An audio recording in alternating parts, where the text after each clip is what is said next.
Eh bien bonjour mes amis Sagittaires, bienvenue sur la chaîne du tarot de l'œil du chat pour votre tirage intitulé « Dans le regard de l'autre ». Alors il me plaît à dire et à répéter que ça ne va pas concerner tout le monde bien évidemment, mais surtout ce regard que vous avez dans l'autre, il va vous permettre d'avancer dans la relation à la condition quand même que vous ayez un retour. Si vous faites du monologue ou si vous êtes seul à porter la relation, qu'elle soit de couple, amicale ou familiale, ça ne peut pas marcher. Mais en tout cas, on va pouvoir voir, essayer de comprendre ce qui se passe chez l'autre. Et si ça ne vous parle pas, n'hésitez pas à aller voir votre signe ascendant et votre signe lunaire. Allez, c'est parti mes amis Sagittaires. Alors comment vous voyez-vous la relation? C'est une relation un peu en casse-gueule, pardon de l'expression, mais c'est dû au fait que il y a l'histoire de l'arbre généalogique. Donc il y a votre volonté à vous peut-être de vous investir davantage dans la relation, ou peut-être que, à l'inverse, vous voyez que tout ce qui a été construit, votre arbre généalogique, etc., est en train de tomber en poussière. Donc, vous avez une vision assez lointaine, assez solide, assez remarquable et responsable de la famille, avec toutefois cette note de tout fout le camp. Alors pourquoi? Je ne sais pas, ça peut vous renvoyer à très très loin, comme ça peut vous renvoyer à votre couple, à votre famille, à ce que vous avez créé. Mais quoi qu'il en soit, votre désir tout de même d'assurer l'arbre généalogique, d'assurer ce que vous avez construit, il est là. Et en même temps, et ben voilà, il y a quelque chose qui s'effrite. Qu'est-ce que l'autre a comment l'autre voit la relation actuellement? Alors je le dis aussi, quand je dis l'autre, je parle au masculin parce que c'est plus simple pour moi, tout simplement. Mais c'est parce que je me projette, si vous voulez, dans une relation, moi étant hétéro, je me projette dans la relation par rapport à l'homme.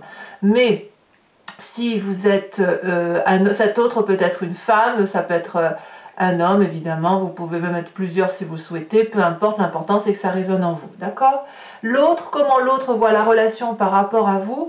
Eh bien il va vous réconforter, vous rassurer, vous dire stop, en ce sens où il est quand même, cet autre, très porté sur votre personne, très porté sur ce qui a été construit. Il se met face à vous pour comprendre, pour discuter, pour vous rassurer, pour dire oh là, où est-ce que tu pars là? Non, non, tout va bien, ce qui a été construit a été construit. Donc il y a un côté rassurant de l'autre, un côté quelqu'un qui retient l'autre dans son envie de partir ou dans son envie d'en faire plus. Ou dans le fait que cet autre a peur, que, enfin vous en l'occurrence, si vous avez peur que ça se casse la gamelle, eh bien cet autre semble rassurant et dit oh là là stop, on arrête de délirer, on arrête de partir trop loin. Qu'est-ce que l'autre voudrait faire avec vous dans l'immédiat? C'est vous sortir de cette espèce de tristesse ancestrale. Vous savez, on a tous des boulets de famille là, hein, qu'on traîne avec des grands-parents qui ont peut-être souffert, des parents qui ont souffert et qui nous ont transmis leur propre souffrance et qu'on a accepté de prendre pour nous, bien évidemment. Et là, apparemment, cet autre voudrait vous montrer beaucoup plus de légèreté. Enfin, il voit que c'est casse-gueule, du moins. Vous voyez, on voit cette voiture qui dérape. Il semble qu'entre ce côté de tristesse et le côté de vivre la vie à pleines dents avec toutes les couleurs qui sont manifestes, c'est entre les deux, c'est dans le virage. Alors il y a quelque chose effectivement qui relève d'une tristesse ancestrale et qui vous vient de votre arbre généalogique, hein, et qui est effectivement à voir, hein, il n'est pas question de l'éluder, non, non, il faut la pleurer cette tristesse, mais pour autant cet autre, en vous rassurant, en se mettant face à vous, il est capable de vous montrer la belle personne que vous êtes et le bel héritage que vous avez. Cet autre voit ça et c'est pour ça qu'il se met face à vous et c'est pour ça qu'il vous dit stop.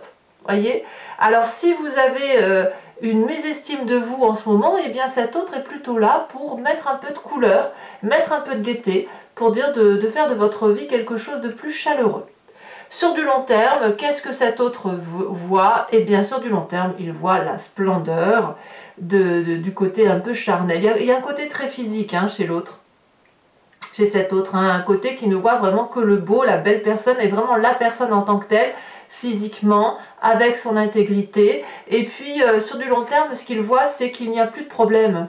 Les chagrins sont passés, les guerres sont passées, les poids de généalogiques passent, on enterre tout et il ne reste que le désir charnel, le désir de vivre l'instant présent, la beauté qui resplendit parce que justement on est libéré de tout. C'est un peu ça que sur le long terme cette autre voie. Vous voyez, il y a une forme de nudité, de mise à nu et surtout de vérité qui se manifeste. Qu'est-ce que l'autre redoute le pire avec vous? Eh bien, c'est une forme de maltraitance, d'étouffement. Je ne sais pas pourquoi, d'ailleurs je vous en remets une. Je vous en remets une. Quelqu'un qui est attaché à l'autre au point de ne plus pouvoir vivre et s'exprimer. Et qui pourrait être d'ailleurs le fruit d'un héritage. Hein. Alors attendez. Ouais, c'est bien ça. C'est le fruit d'un héritage. Ouais, d'un héritage même où il y a eu des... oui, carrément de la domination. Regardez, on a parfaitement un côté peut-être paternaliste qui a été dominant et un côté maternant qui a trop dirigé. Vous voyez, vous prenez les choses comme elles viennent. Donc vous voyez, ce que craint l'autre le plus, c'est ça. C'est que vous restiez ancré, étouffé dans ce mécanisme de fonctionnement de toute puissance et de domination. Sur du long terme, comment l'autre voit la relation? Eh bien, l'un à côté de l'autre. On avance dans la même direction. On n'est pas l'un face à l'autre, mais l'un à côté de l'autre, avec peut-être des petites divergences, mais tôt ou tard, on arrive à être sur la même longueur d'onde. Alors, je suis aussi renvoyée aux relations où l'un des deux est un peu plus vieux que l'autre, et le chemin, on le fait à deux, quel que soit l'âge, en fait, voyez. Donc, il y a un apaisement, il y a toujours cette beauté, hein, cette beauté féminine qui est là. Donc, peut-être que c'est vous qui, mesdames, si c'est vous, vous êtes peut-être un peu plus jeune que monsieur, mais vous êtes toujours à côté, hein, à côté de cet autre-là. Je vous en remets une là-dessus. Vous allez, si c'est le cas, vous resterez toujours sur cette femme plus belle que l'homme, ou l'homme peut-être plus jeune, auquel cas, il y a cette beauté-là hein, qui ressort, hein. Cette beauté. Est-ce qu'il n'y a pas un renoncement aussi pour la personne la plus jeune dans le couple à avoir des enfants? C'est la question que je me pose. Ouais, il y a une femme dominante hein, quand même, hein, une femme plus jeune, plus réalisée, plus... Il y a un côté dominant, ouais. Il y a un côté dominant chez la femme ici, qui est peut-être pas très perceptible, et par contre, il y a un côté jeune. Et cette jeunesse-là, elle se retrouve tout de suite dans le présent, elle se retrouve un peu plus loin et elle se retrouve dans l'état plus vieux. Donc ça va beaucoup parler aux couples où il peut y avoir un renoncement sur la généalogie, la transmission de l'hérédité. Auquel cas, vous pourriez avoir vous pourriez être avec une personne plus âgée avec laquelle vous ne pouvez pas avoir d'enfant, ou alors vous voyez plutôt les cloches de l'horloge biologique sonner le glas, c'est possible.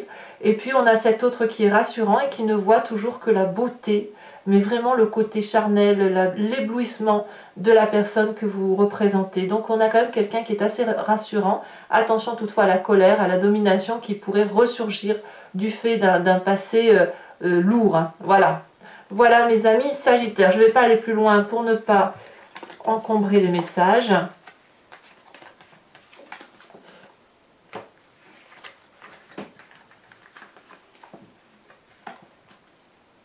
Allez, un petit message avec l'oracle bleu pour les premiers décans en Sagittaire. Ici deuxième et ici troisième décan. Alors pour mes premiers décans, on me dit qu'il y a un signe d'eau qui pourrait être Cancer, Poisson et Poisson, Scorpion, Cancer, avec lesquels vous avez eu une relation plus ou moins forte, avec des émotions très fluides. Et aujourd'hui, on est comme rajeuni de cette relation. Il y a une personne qui prend son indépendance, mais qui physiquement devient particulièrement jolie. C'est ce qui ressort de ce présent. Hein. C'est peut-être vous, c'est peut-être votre autre, puisqu'on voit bien qu'il y a un côté charnel, mais il y a le côté plus jeune que l'autre qui ressort, l'attirance physique vers une personne plus âgée ou plus jeune. Mais quoi qu'il en soit, chez vous, c'est votre jeunesse qui semble ressortir ou qui semble être une problématique en ce moment. Et effectivement, on va vers un sacrifice. Donc il y a un renoncement par rapport à cette jeunesse ou cette féminité. À vous de voir les choses, comment elles résonnent en vous. Pour mes deuxièmes décans, alors mes deuxièmes décans, on a été très branchés pendant un moment donné sur le monde végétal. On était probablement plutôt cartésien, plutôt à flâner autour de son jardin, à être dans un monde où la vérité était présente, éclatante. On était plus axé sur les organes vitaux, manger, boire, dormir, bien manger, bien dormir, bien, voilà. Assez axé aussi sur les médecines naturelles, sur les médecines douces, enfin très très connecté aux réalités, hein. Et puis aujourd'hui, on est sur un côté plutôt de fertilité, de communication, d'émotivité et d'intuition. Il y a quelque chose aujourd'hui qui vous écarte un peu de ces réalités pour aller vers quelque chose, une recherche un peu plus émotif, comme si les événements se déformaient, moins réels, et puis il y a d'autres vérités qui s'axent. Ça veut parler donc, comme je vous disais, de la fertilité, aussi le besoin de communiquer, et puis aussi peut-être pour certains qui sont très fatigués, le désir d'aller en vacances ou de vivre des vacances. Et ça se traduit comment? Eh bien là, apparemment, on va vers un mariage céleste, il y a une union, une communion qui se fait probablement entre cette réalité terrestre et cette émotion que vous ressentez, et vous allez vers cette fusion. Cette fusion, elle peut être avec une personne, une collaboration, un mariage, évidemment, deux êtres ou deux entités qui se soudent. Et puis, on est aussi un petit peu plus sensuel, avec toujours cette concrétude, vous voyez, cette concrétisation des événements. Donc là, vous êtes un peu plus complet, mes amis Sagittaires, sur ceux qui sont sur le deuxième décan. Enfin, mes troisième décan, c'est pas inintéressant votre tirage, puisque regardez, dans le passé, on a ce cadeau, dans le futur, on a à nouveau le même cadeau qui revient sur la bienveillante. Vous avez reçu un merveilleux cadeau, un héritage peut-être, une bague, pourquoi pas, peut-être, hein, tout est possible. Moi je vais toujours chercher loin, mais ça peut être simplement une bague. Mais vous avez su saisir votre chance. Il y avait eu un présent, une récompense, et voilà, c'est quelque chose qui a été très très beau, hein, quelque chose qui a brillé de mille feux. Et puis aujourd'hui, vous avez cet enracinement, le signe de la terre. La terre, ça peut être le taureau, ça peut être le capricorne, ça peut être le vierge. Donc, ça veut dire que vous avez peut-être scellé une union avec un de ces signes de terre, oui, avec qui vous êtes serein, avec qui vous vous sentez mieux, avec qui vous avez des vérités qui ressortent très très facilement, comme si on avait été guidé dans un voyage, et on prend une direction.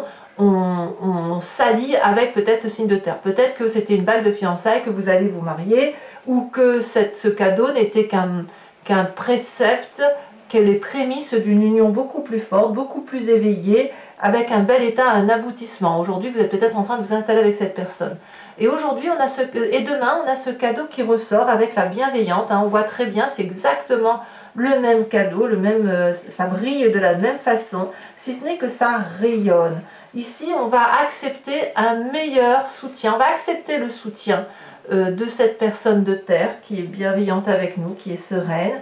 Et puis, on va probablement avoir un comportement plutôt maternant, plutôt bienveillant, plutôt de protection, hein, de soutien par rapport à l'autre. Alors, j'ai l'impression que le cadeau que vous avez reçu, vous allez demain le restituer pour dire de transmettre. Voilà, c'est comme ça qu'il faut voir les choses pour vous, mes amis du troisième décan.